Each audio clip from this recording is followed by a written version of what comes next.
May mga nagmumungkahi na magtakda na rin ng maximum suggested retail price sa itlog kasunod ng pagtaas ng presyo nito. Pabor naman dyan ang ilang nagtitinda at mamimili. Live mula sa Marikina, sa unang balita si EJ Gomez. EJ. Igan, matapos sa baboy at bigas, pinag-aaralan naman ngayon ng Department of Agriculture kung dapat din bang magkaroon ng MSRP o Maximum Suggested Retail Price sa itlog para daw maiwasan ang biglaang pagtaas ng presyo nito.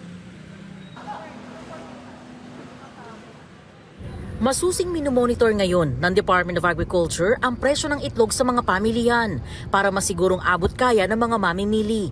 Ayon sa DA, ang pagtaas ng presyo ay bunsod ng election spending at pagkamatay ng mga manok dahil sa mainit na panahon. Base sa latest daily price monitoring ng DA, ibinebenta ang itlog sa 6 pesos hanggang 11 pesos depende sa klase at laki. Dito sa Marikina Public Market, mabibili ang pinakamaliit na itlog sa 7 pesos. Ang small size, 7 pesos and 50 centavos. Ang medium naman, 8 pesos kada piraso. Habang ang large ay 8 pesos and 50 centavos. At ang pinakamalaki o jumbo, 10 pesos ang isa. Ang kada tray naman, 210 pesos hanggang 270 pesos depende sa laki ng itlog. Ayon sa tinderong si June, tumaas ng 5 pesos hanggang 10 pesos ang presyuhan ng kada tray ng itlog. Ang sabi ng supplier namin, nagpapalit ng manok yung farm para dumami ulit yung itlog. So halos sabay-sabay silang nagpapalit, kaya yung supply medyo kokonti.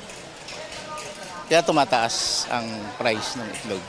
Sabi ng DA, may mga mungkahi na para sa pagpapatupad ng Maximum Suggested Retail Price o MSRP sa itlog.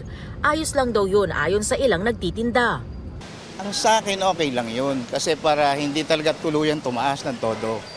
Kaya lang dapat i-check lahat mula farm hanggang doon sa pinakamaliit na tindahan. I-check ay mabuti kung talaga bang tama yung patong nila o hindi. Pabor din sa mga mamimili ang pagkakaroon ng MSRP sa itlog. Kahit na mahal, bibilin pa rin namin. So mas maganda po na magkaroon ng suggested retail price para po hindi pa bago-bago yung mas maganda po na magkaroon ng fixed price. Saka namang apo, sa apo ko ba? Favorite po yan. Kailangan laging may itlog.